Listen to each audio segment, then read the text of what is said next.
Uhum. Agora, eu não sei o que quer dizer dilexit-nos. Já te digo o que significa isso. Vê aí no tradutor.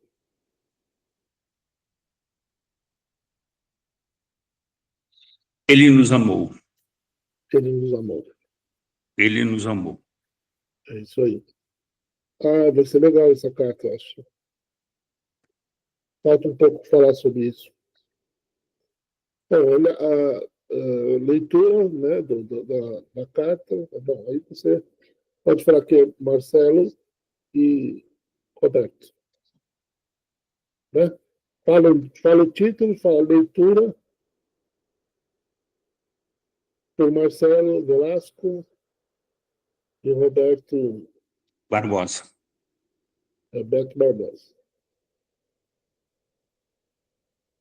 Pode ir. Carta encíclica Dilexit-nos, do Santo Padre Francisco, sobre o amor humano e divino do coração de Jesus. Amou-nos, diz São Paulo, referindo-se a Cristo, para nos ajudar a descobrir que nada será capaz de separar-nos desse amor. Paulo afirmava com firme certeza, porque o próprio Cristo tinha garantido aos seus discípulos: eu vos amei. Disse também: chamei-vos amigo. O seu coração aberto precede-nos e espera-nos incondicionalmente, sem exigir qualquer pré-requisito para nos amar e oferecer a sua amizade. Ele amou-nos primeiro. Graças a Jesus, conhecemos o amor que Deus nos tem, pois cremos nele. 1 João 4, capítulo 4, versículo 16.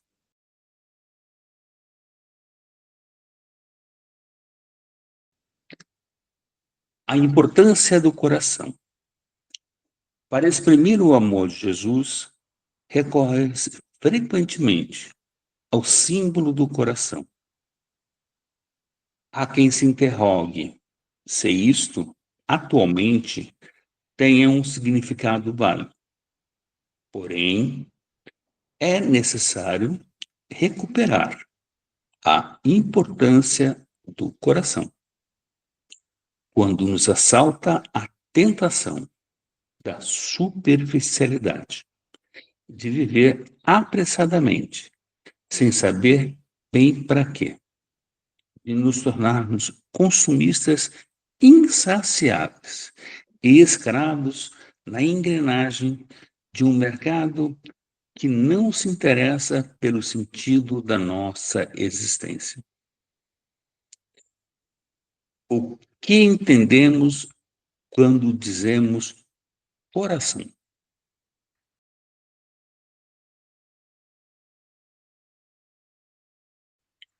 No grego clássico, profano, o termo cardia designa a parte mais íntima dos seres humanos, dos animais e das plantas.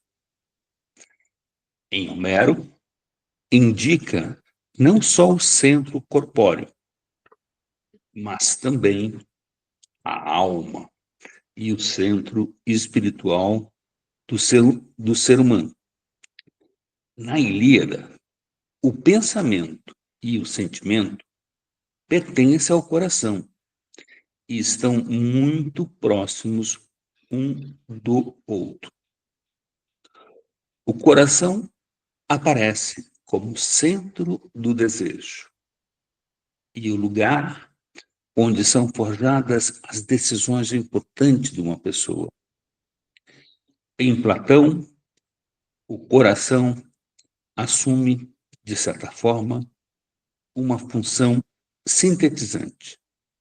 do que é racional e das tendências de cada pessoa, uma vez que tanto o comando das faculdades superiores como as paixões se transmitem através das veias que convergem no coração. Assim, desde a antiguidade, advertimos a importância de considerar o ser humano não só como uma soma de diferentes capacidades, mas como um complexo anímico, corpóreo, com um centro unificador, que dá a tudo o que a pessoa experimenta um substrato de sentido e orientação.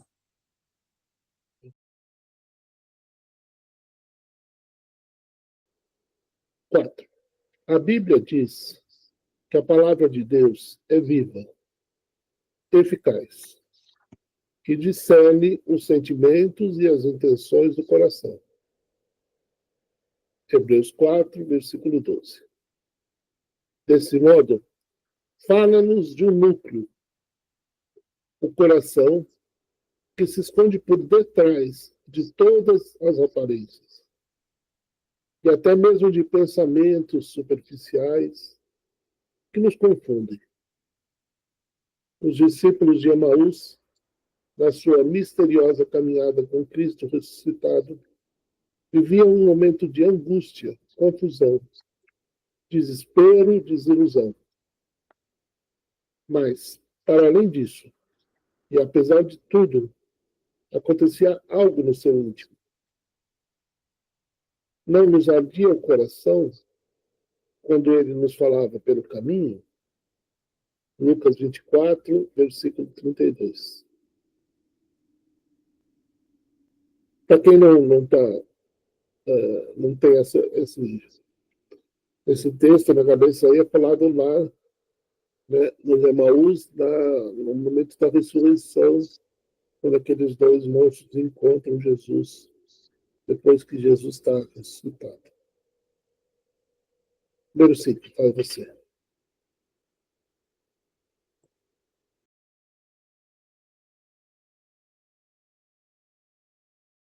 O coração é igualmente o lugar da sinceridade, onde não se pode enganar ou dissimular. Costuma indicar as verdadeiras intenções. O que se pensa, se acredita e se quer realmente os segredos que não se contam a ninguém.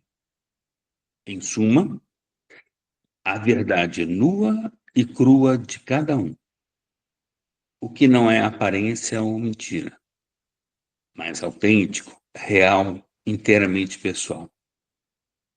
É por isso que Sansão, que não havia revelado a Dalila o segredo da sua força, foi interpelado por ela deste modo: como pode dizer amo-te, se o teu coração não está comigo? Só quando lhe revelou o seu segredo tão escondido é que ela viu que ele lhe abrira todo o coração.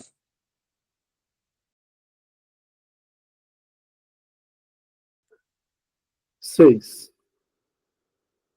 Frequentemente, essa verdade íntima de cada pessoa está escondida debaixo de muita superficialidade,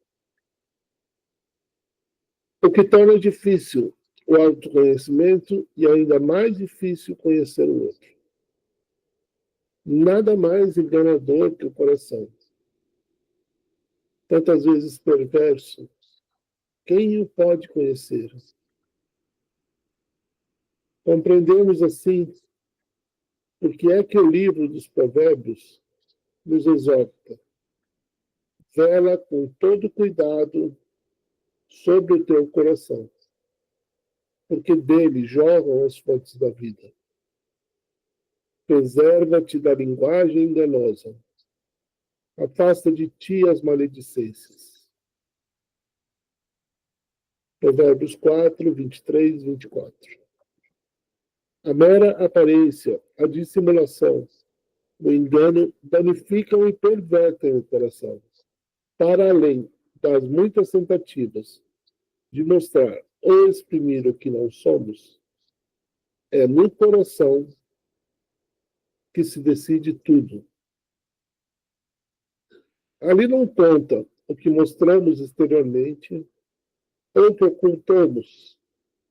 Ali conta o que somos. E essa é a base de qualquer projeto sólido para a nossa vida. Porque nada que vale a pena pode ser construído sem o coração. As aparências e as mentiras só trazem vazio.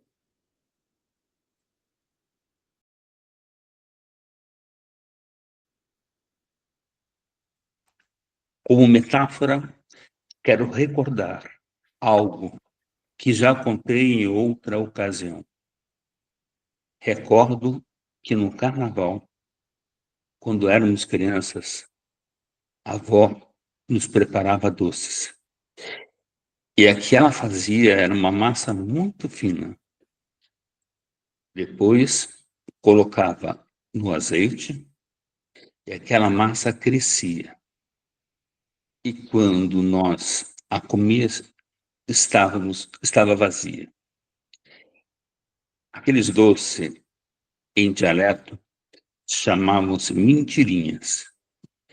E era precisamente a avó que explicava a razão daqueles doces. São como as mentiras, parecem grandes, mas dentro não tem nada. Não há nada verdadeiro. Não há substância alguma.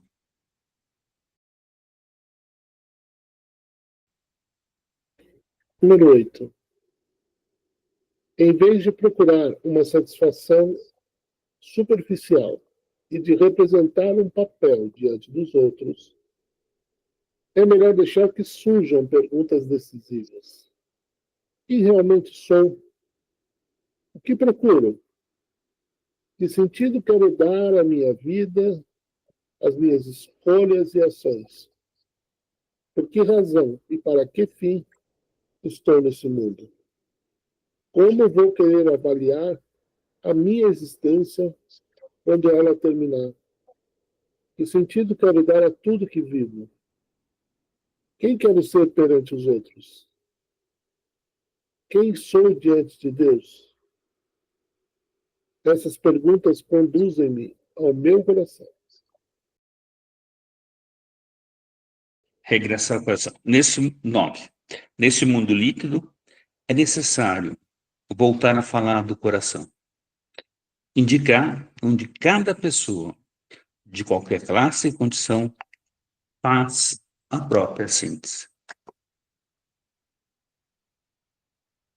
Só um pouquinho. Onde os seres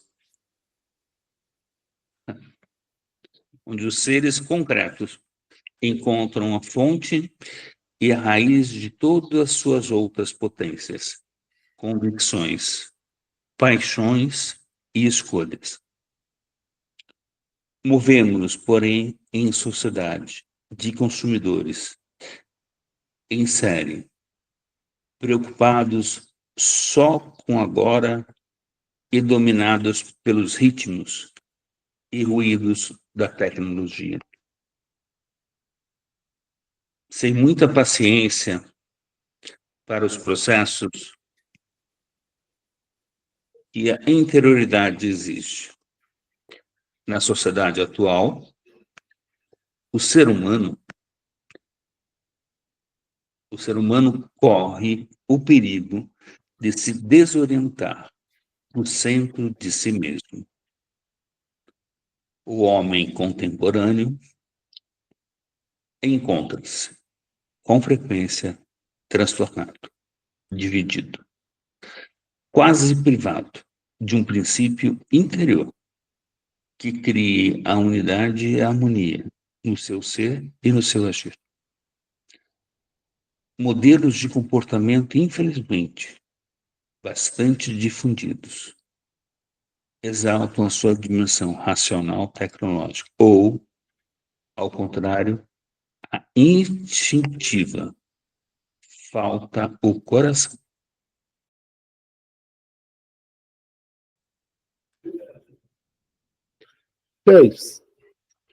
Ora, o problema da sociedade líquida é atual, mas a desvalorização do centro íntimo do homem, coração, vem de mais longe.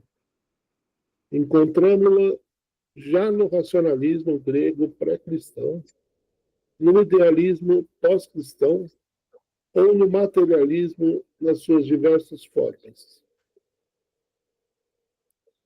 O coração teve pouco espaço na antropologia e é uma noção estranha ao grande pensamento filosófico. Preferiram-se outros conceitos, como a razão, a vontade ou a liberdade. O seu significado permanece impreciso e não lhe foi atribuído um lugar específico na vida humana.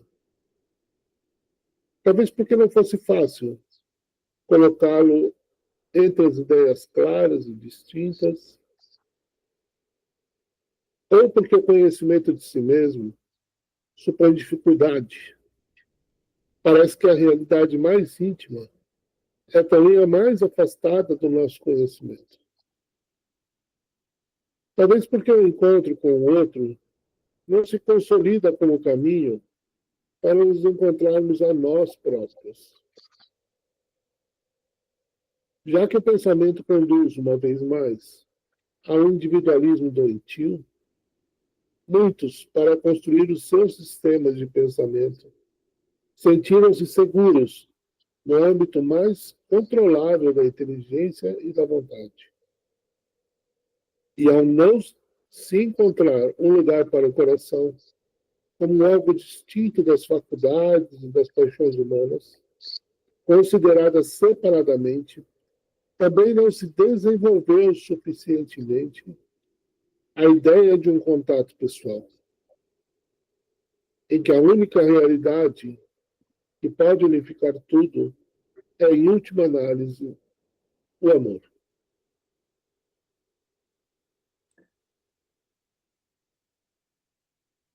Vamos ler esse 10 de novo? Pode ler. Ora, o problema da sociedade líquida é atual, mas a desvalorização do centro íntimo do homem, o coração, vem de mais longe. Encontramos-la lá, já no racionalismo grego e pré-cristão, no idealismo pós-cristão ou no materialismo, nas suas diversas formas. O coração teve pouco espaço na antropologia e é uma noção estranha ao grande pensamento filosófico. Preferiram-se outros conceitos, como razão, a vontade ou a liberdade. O seu significado permanece impreciso e lhe foi atribuído um lugar específico na vida humana. Talvez porque não fosse fácil colocá-lo entre os ideais clara e distintos. Ou porque o conhecimento de si mesmo supõe dificuldade. Parece que a realidade mais íntima é também a mais afastada do nosso conhecimento. Talvez porque o encontro com o outro não se consolida como um caminho para nos encontrarmos a nós próprios. Já que o pensamento conduz, uma vez mais, ao individualismo doentio. Muitos, para construir o seu sistema de pensamento, sentiram-se seguros no âmbito mais controlável da inteligência e da vontade.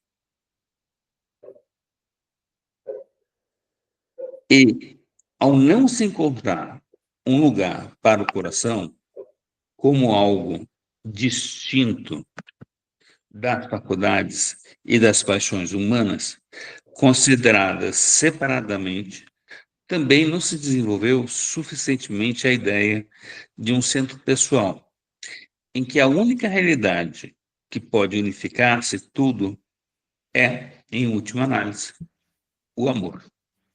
Nossa, que bonito isso, né? Você quis ler de novo porque eu li errado ou porque você quis ler de novo? Não, eu quis ler porque eu acho que tem muito mais coisas escritas do que a gente consegue captar. Absorver no primeiro momento, né? É. Eu só, não, porque se eu tivesse lido errado, eu tiraria. Porque esse é um parágrafo que vale a pena repetir, porque é muito profundo, né? Uhum. Bom, vamos lá. Número 11. Ao não se dar o devido valor ao coração, desvaloriza-se também o que significa falar a partir do coração. Agir com o coração, amadurecer e curar o coração.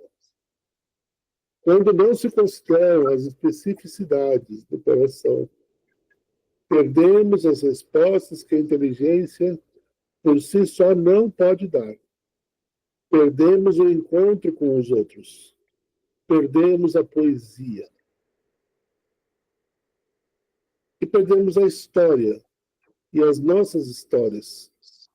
Porque a verdadeira aventura pessoal é aquela que se constrói a partir do coração. No fim da vida, só isso contará. É preciso afirmar que temos um coração e que o nosso coração coexiste com outros corações que o ajudam a ser um tu. Como não podemos desenvolver longamente esse tema, recorremos à personagem chamada Stavrogin, de um romance de Dostoiévski, Romano Guardini, aponta como a própria encarnação do mal, porque a sua principal característica é não possuir coração. Stravogini, porém, não possui coração. O seu espírito é, portanto, frio e vazio. E o seu corpo intoxica-se de indolência e sensualidade animalesca. Não pode ir até junto dos outros homens. Nem estes podem chegar, na realidade, até ele. Porque é o coração que origina a proximidade. É pelo coração que me encontro junto dos outros, e os outros estão igualmente junto de mim. Só o coração pode acolher, dar refúgio. A interioridade é o ato e esfera do coração. Stavroguini, porém, encontra-se longe, muito afastado também de si mesmo. O homem está em intimidade com o seu íntimo no coração, não no espírito. Estar em intimidade com o íntimo no espírito não é do domínio humano. Mas quando o coração não vive, o homem encontra-se ao lado de si mesmo. 13. É necessário que todas as ações sejam colocadas sob o controle político do coração. Que a agressividade e os desejos obsessivos sejam acalmados no bem maior que o coração lhes oferece e na força que ele tem contra os males. Que a inteligência e a vontade sejam também postas ao seu serviço, sentindo e saboreando as verdades em vez de as querer dominar, como algumas ciências tendem a fazer. Que a vontade deseje o bem maior que o coração conhece, e que a imaginação e os sentimentos se deixem também moderar pelo bater do coração.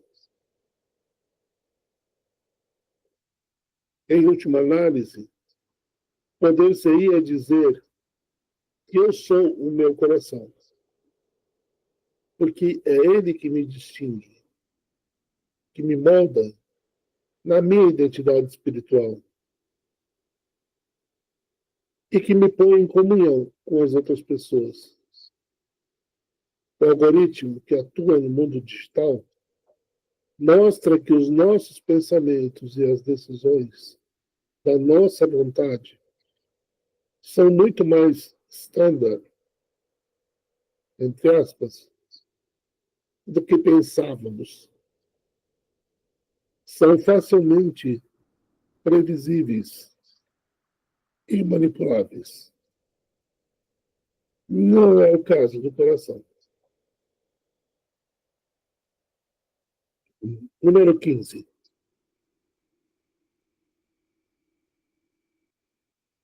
Trata-se de uma palavra importante para a filosofia e a teologia, que procuram alcançar uma síntese integral. Na verdade, a palavra coração não pode ser explicada plenamente pela biologia, pela psicologia, pela antropologia ou por qualquer outra ciência. É uma daquelas palavras originais que significam realidades que dizem respeito ao homem no seu conjunto, enquanto pessoa corpóreo espiritual. Assim, o biólogo não é mais realista quando fala do coração, porque vê apenas um aspecto dele. E o todo não é menos real. Pelo contrário, é-o ainda mais. Tampouco uma linguagem abstrata poderia ter o mesmo significado concreto e simultaneamente integrador. Se o coração leva ao mais íntimo da nossa pessoa, permite também que nos reconheçamos na nossa integralidade e não apenas num mero aspecto isolado. Por outro lado, número 16. Por outro lado, esse poder único do coração ajuda-nos a compreender por que é que se diz que quando apreendermos uma realidade com o coração, podemos conhecê-la melhor e mais plenamente. Isso conduz-nos inevitavelmente ao amor de que esse coração é capaz. Porque o mais íntimo da realidade é o amor. Para Heidegger, segundo a interpretação de um pensador contemporâneo,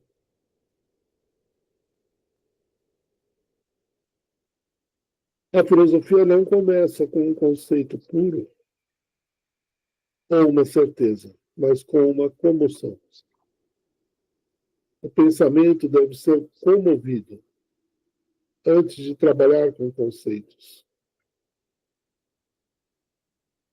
Enquanto trabalha com eles, sem a comoção, o pensamento não pode começar. A primeira imagem mental seria a pele arrepiada. É a comoção que, primeiramente, dá o que pensar e perguntar. A filosofia ocorre sempre numa tonalidade afetiva fundamental. Estímulo Imagino que seja uma palavra em alemão. E é aqui que surge o coração, que guarda as tonalidades afetivas fundamentais. Trabalha como guardião da tonalidade afetiva fundamental. O coração ouve, não metaforicamente, a voz silenciosa do ser, ao se deixar afinar e determinar por ela.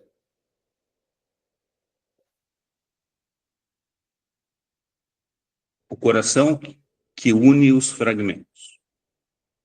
Ao mesmo tempo, o coração torna possível qualquer vínculo autêntico. Porque uma relação que não é construída com o coração, que não pode ultrapassar a fragmentação do individualismo, restariam apenas duas mônadas que se justapõem, mas não se ligam verdadeiramente. Uma sociedade cada vez mais dominada pelo narcisismo e pela autorreferencialidade é uma sociedade anticoração. E, por fim, chega-se à perda do desejo.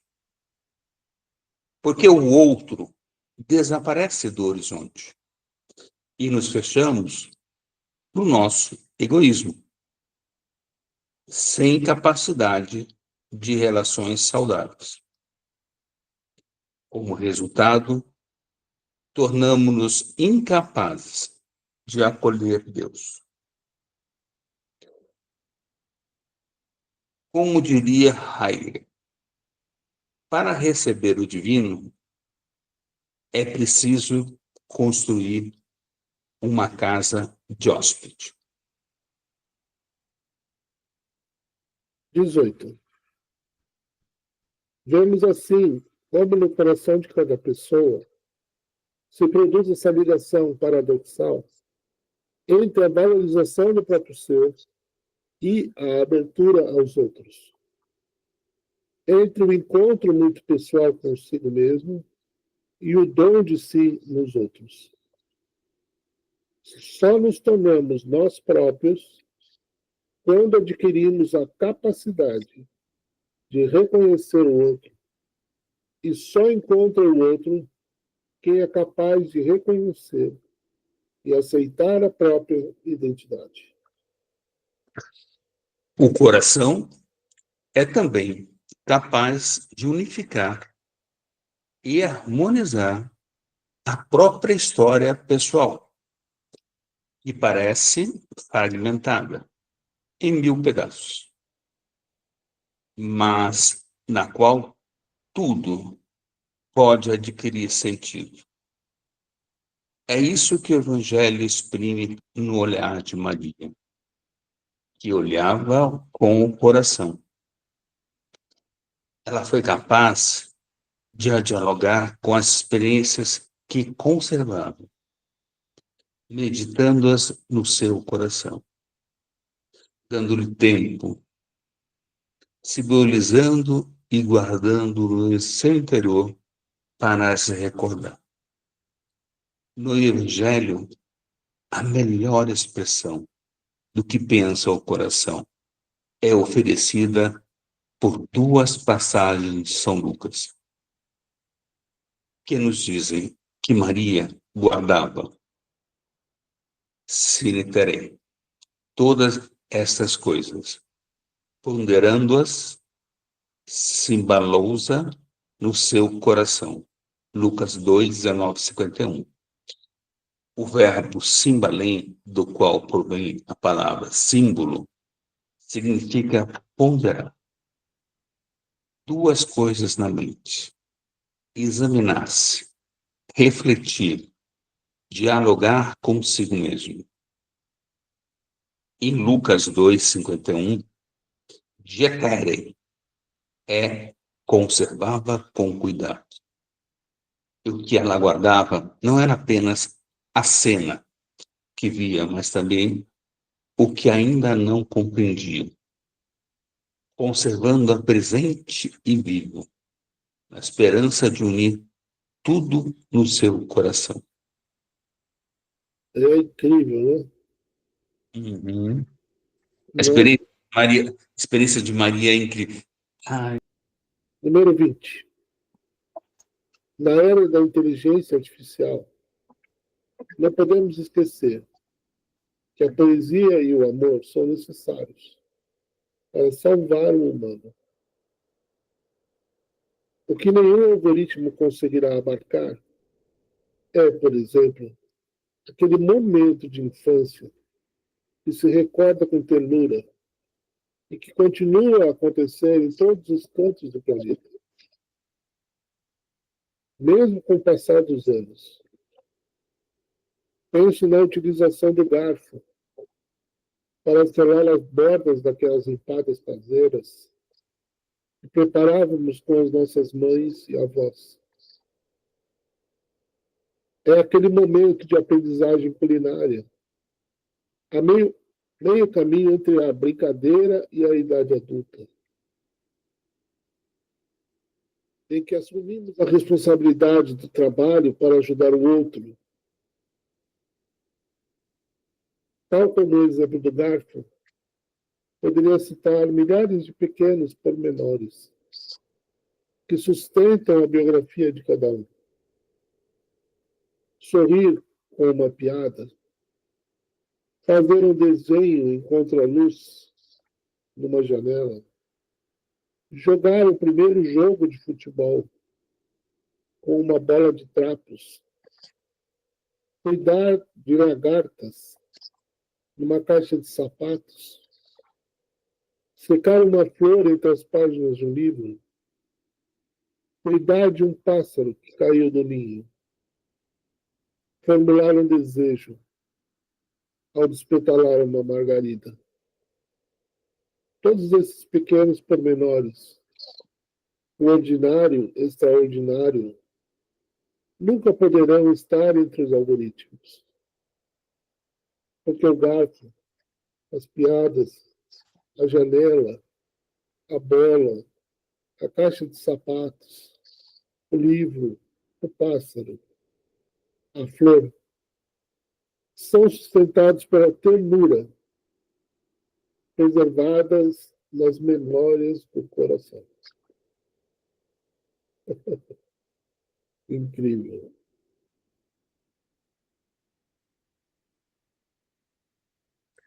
Esse valia repetir, hein?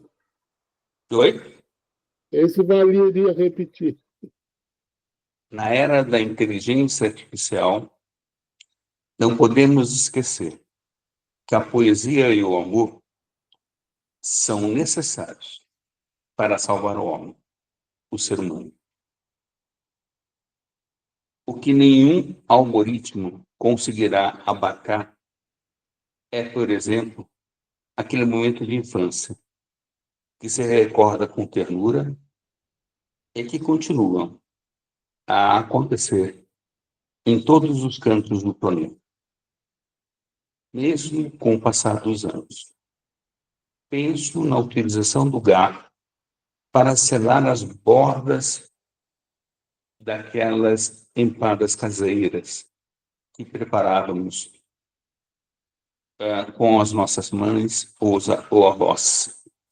É aquele momento de aprendizagem culinária a meio caminho entre a brincadeira e a idade adulta, em que assumimos a responsabilidade do trabalho para ajudar o outro.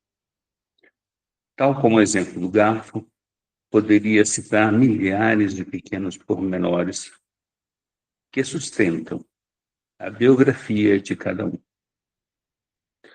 Sorrir como uma piada, fazer um desenho em contraluz numa janela, jogar o primeiro jogo de futebol com uma bola de trapos, cuidar de lar cartas numa caixa de sapatos, secar uma flor entre as páginas de um livro, cuidar de um pássaro que caiu do ninho, formular um desejo ao despertar uma margaridas.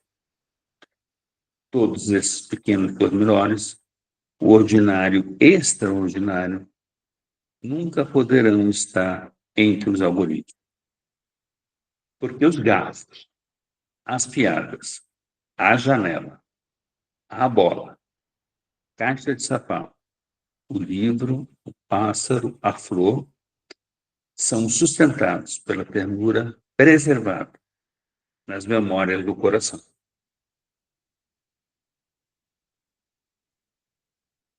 Eu fico impressionado com uma coisa, sabe? Não é do coração, mas é algo muito bonito. Se eu comi uma comida hoje, tá? Por exemplo, se eu comi um inhame hoje, me demoro 10 anos para comer um inhame de novo.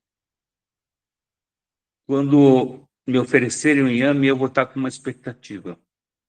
Apesar das minhas células da boca se renovarem todos os dias,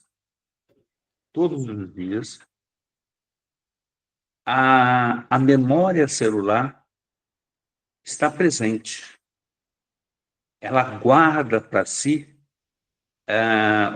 qual é o sabor que eu tive do inhame. Então, assim, aquilo que eu fazia com a minha avó, tá?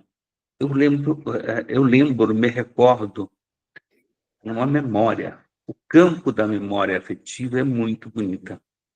Tá? O campo da memória celular das nossas células, que nós vivemos, somos compostos por células. Então, eu não vou dizer para você que eu agradeço todos os dias, mas eu acho que, pelo menos uma vez por semana, eu agradeço a elas. Agradeço as células que me compõem. Número 21.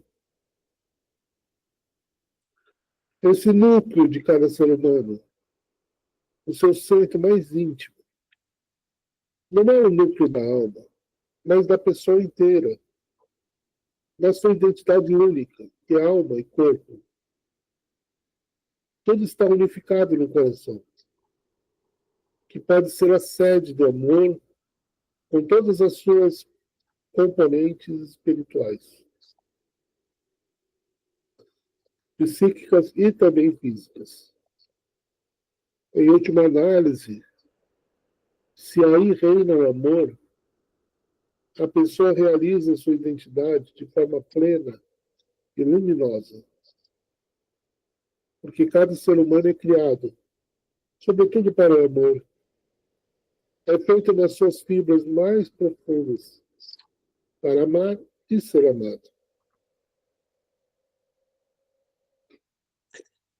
É por essa razão que, assistindo a sucessivas novas guerras, com a cumplicidade, a tolerância ou a diferença de outros países, ou que simples lutas de poder em torno de interesses de parte, podemos pensar que a sociedade mundial estará a perder o seu coração. Basta olhar e ouvir nos diferentes lados do confronto.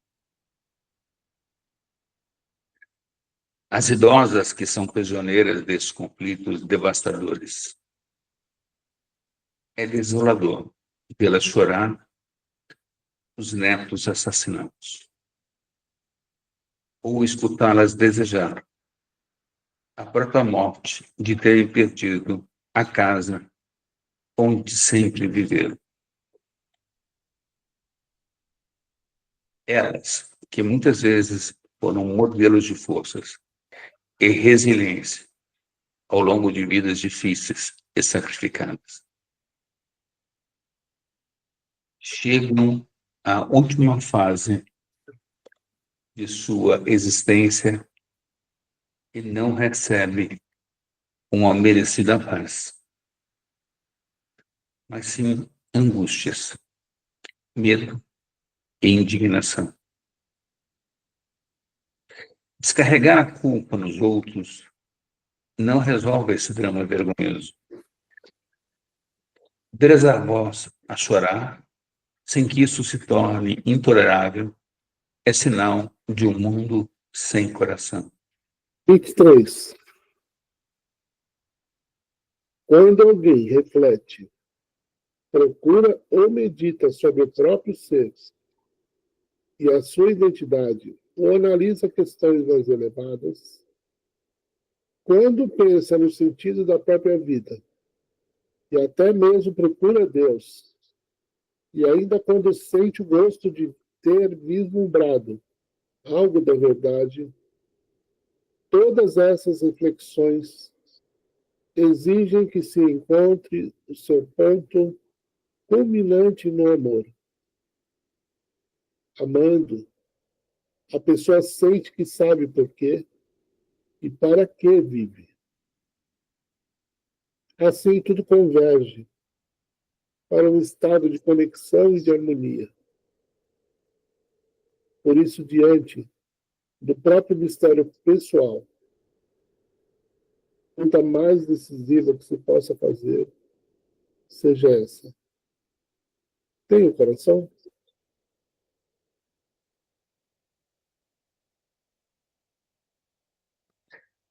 O fogo. Isto comporta consequências para a espiritualidade. Por exemplo, a teologia dos exercícios espirituais de Santo Inácio de Loyola tem como princípio o affectus. O discurso é construído sobre uma vontade fundamental, com toda a força do coração, que dá energia e recursos à tarefa de reorganizar a vida. As regras e as composições de lugar que Inácio põe em prática funcionam sobre um fundamento que é diferente delas. O desconhecido do coração. Michel de Certeau mostra como as moções de que fala Santo Inácio são as irrupções de uma vontade de Deus e de uma vontade do próprio coração, que permanece diversa em relação à ordem manifesta. Algo de inesperado começa a falar no coração da pessoa. Algo que surge do incognoscível, que abala a superfície do conhecido e se lhe opõe. É a origem de um novo ordenamento da vida, a partir do coração. Não se trata de discursos racionais que devem ser postos em prática, passando-as para a vida, de modo que a afetividade e a prática fossem simplesmente as consequências pendentes de um conhecimento adquirido. 25. Onde o filósofo detém o seu pensamento, o coração fiel ama, adora, pede perdão e oferece-se para servir no lugar que o Senhor, a escolha, lhe dá para o seguir. Então percebe que é o tu de Deus e que pode ser um eu, porque Deus é um tu para ele. Na realidade, somente o Senhor se dispõe a tratar-nos sempre e para sempre como um tu. Aceitar a sua amizade é uma questão de coração e constitui-nos como pessoas, no sentido pleno da palavra. 26. São João Boaventura dizia que no final se deve perguntar: não há luz, mas há fogo? E ensinava que a fé está no intelecto de tal modo que provoca o afeto. Por exemplo, saber que Cristo morreu por nós não permanece somente conhecimento, mas torna-se necessariamente afeto e amor. Nessa linha, São John Henry, a frase cor ad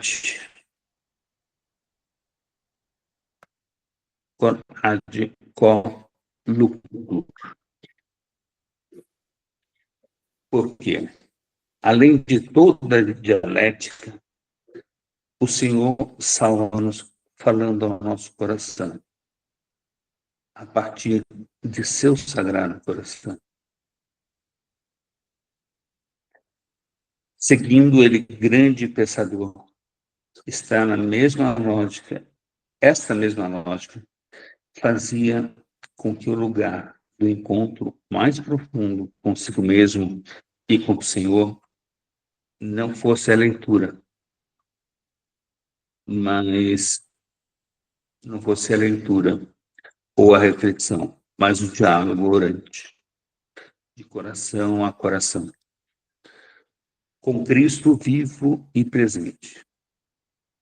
É por isso que Newman encontrava na Eucaristia o coração de Jesus Cristo vivo, capaz de libertar, de dar sentido a cada momento e de derramar a verdadeira paz sobre o ser humano.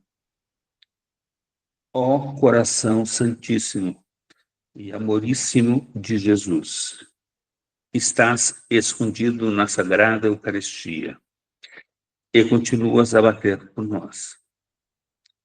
Eu te adoro com todo o meu melhor amor e temor, o meu carinho fervoroso, a minha vontade mais conquistada e resolvida. Ó meu Deus, quando tu te rebaixas a sofrer, para que eu possa perceber-se, para comer e beber a ti.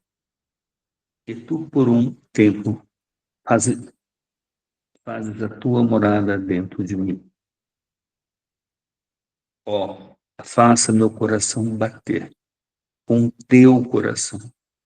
Purifica-o de tudo que é terreno, de tudo que é orgulhoso e sensual, tudo que é duro e cruel, de toda perversidade, de toda desordem, de todo amortecimento.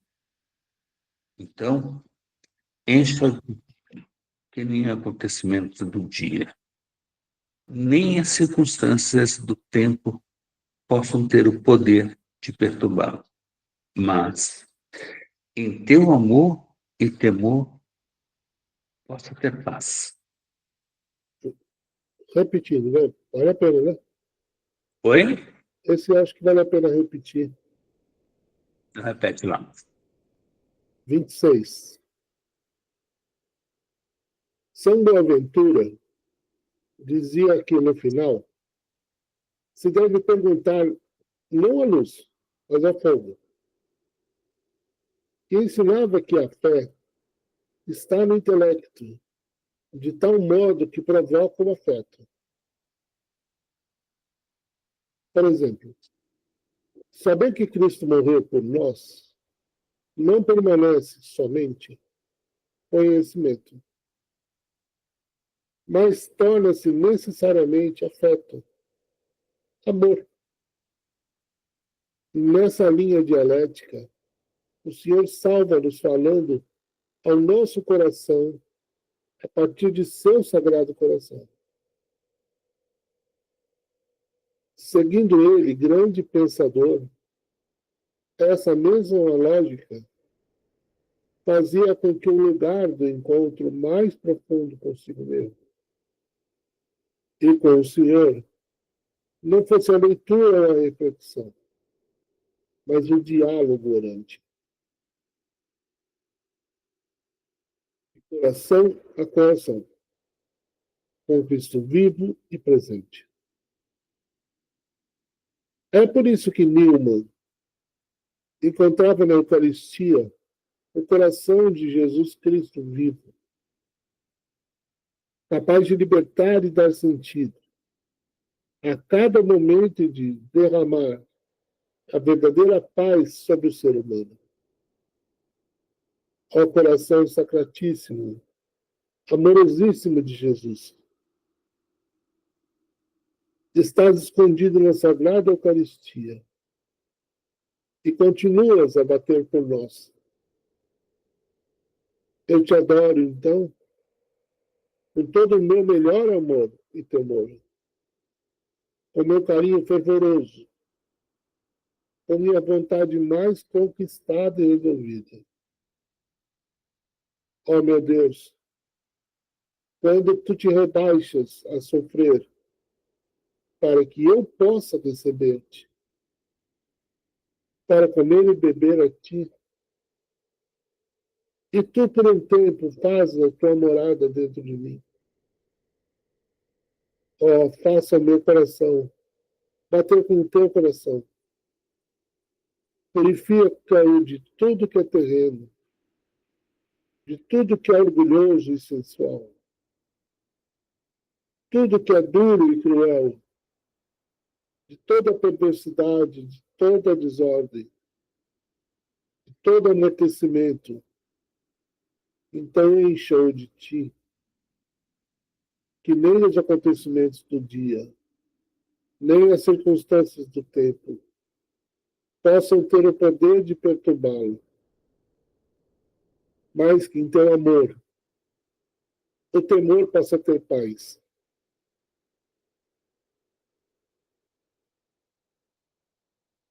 Pode ir o 27.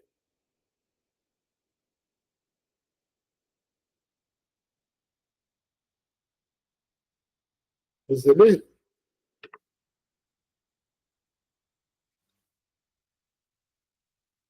Vinte e sete.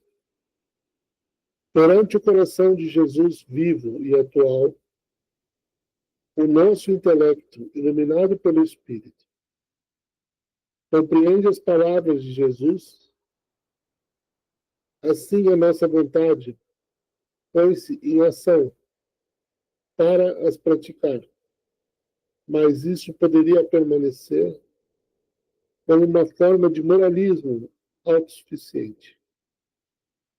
Ouvir, saborear e honrar o Senhor pertence ao coração. Só o coração é capaz de colocar as outras faculdades e paixões e toda a nossa pessoa numa atitude de reverência e obediência amorosa ao Senhor.